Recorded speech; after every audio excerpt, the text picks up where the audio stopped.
भय प्रकट कृपाला, दीन दयाला, कौशल्या हितकारी, हर्षित महतारी, मुनिमन हारी, अद्भुत रूप विचारी। दोस्तों, चैत्र मास के शुक्ल पक्ष की नवमी के दिन पुनर्वास नक्षत्र तथा कर्क लगन में रानी कौशल्या की कोख से मर्यादा पुरुषोत्तम भगवान श्री रामचंद्र का राजा दशरथ के घर में जन्म हुआ था।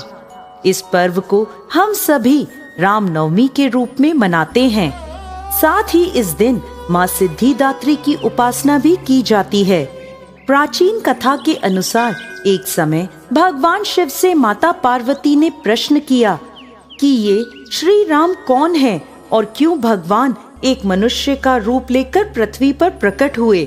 भगवान शिव ने माता उमा के प्रश्नों का उत्तर देते हुए कहा, जब धरती पर पाप और अत्याचार बढ़ गया तब धरती माता ने भगवान विष्णु से प्रार्थना करी और भगवान विष्णु ने रघुकुल में जन्म लेने का वचन दिया। भोलेनाथ आगे कहने लगे, प्रभु श्री राम के अवतार लेने के 5 विशेष कारण रहे। पहला कारण था संत कुमार का भगवान के पार्षदों को श्राप, जिसके कारण उनको राक्षस योनि में जाना पड़ा और उनके उद्धार के लिए भगवान को अवतार लेकर आना पड़ा।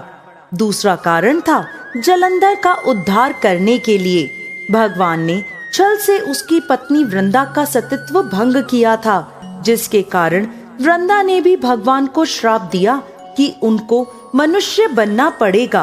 प्रभु के तीसरे अवतार का कारण था नारद जी का श्राप। चौथा कारण मनु और शत्रुपा को भगवान का वरदान रहा कि प्रभु स्वयं उनके पुत्र बनकर आएंगे। और 5वां कारण था राजा प्रताप भान, अरिमर्दन और धर्म रुचि को ऋषियों का श्राप। यह तीनों ही रावण, कुंभकर्ण और विभीषण बने। भगवान के अवतार के कई कारण हैं, लेकिन विशेष रूप से तो भगवान अपने भक्तों के लिए ही अवतार लेते हैं। भोलेनाथ आगे कहने लगे, देवी श्री रामचंद्र के जन्म की मैं तुम्हें कथा सुनाता हूँ, ध्यान पूर्वक सुनो। एक समय अयोध्या के राजा दशरथ ने पुत्र कामना के लिए अपनी तीनों पत्नी कौशल्या, कैकेयी और सुमित्रा के साथ पुत्र कामेष्टि यज्ञ करने का विचार किया। कुलगुरु ब्रह्मर्षि वशिष्ठ की आज्ञा लेकर दशरथ जी ने श्रृंगी ऋषि को यज्ञ की अध्यक्षता करने के लिए आमंत्रित किया। यज्ञ समाप्त होने पर हवन कुंड की अग्नि से अग्निदेव प्रकट हुए। उनके हाथ में एक खीर का पात्र था। उस पात्र को राजा दशरथ को देते हुए अग्निदेव बोले, राजन, यह आपके यज्ञ का प्रसाद है। इसे अपनी तीनों रानियों में बराबर बांट दें। जिस कामना से आपने यह यज्ञ किया है वह अवश्य अति शीघ्र पूर्ण होगी। ऐसा कहकर अग्निदेव अंतर्ध्यान हो गए। राजा दशरथ ने आशीर्वाद स्वरूपी उस खीर के कटोरे को अपनी तीनों रानियों को खाने के लिए दे दिया। प्रसाद ग्रहण करने के परिणाम स्वरूप तीनों रानियों ने गर्भ धारण कर लिया। ठीक 9 महीने बाद राजा दशरथ की सबसे बड़ी रानी कौशल्या ने श्री राम को, जो भगवान विष्णु के 7वें अवतार थे, कैकेयी ने श्री भरत को और सुमित्रा ने जुड़वा बच्चों श्री लक्ष्मण और श्री शत्रुघ्न को जन्म दिया। भगवान श्री राम का जन्म धरती पर दुष्ट प्राणियों का संहार करने के लिए हुआ था। महाराज के चारों पुत्रों के जन्म से संपूर्ण राज्य में आनंद का माहौल था। हर कोई खुशी से गंधर्व गान कर रहा था। अप्सराएं नृत्य करने लगी। देवताओं ने आकाश से पुष्प वर्षा करी।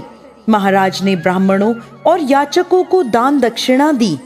महर्षि वशिष्ठ ने महाराज के चारों पुत्रों का नामकरण संस्कार किया। समय बीतता गया।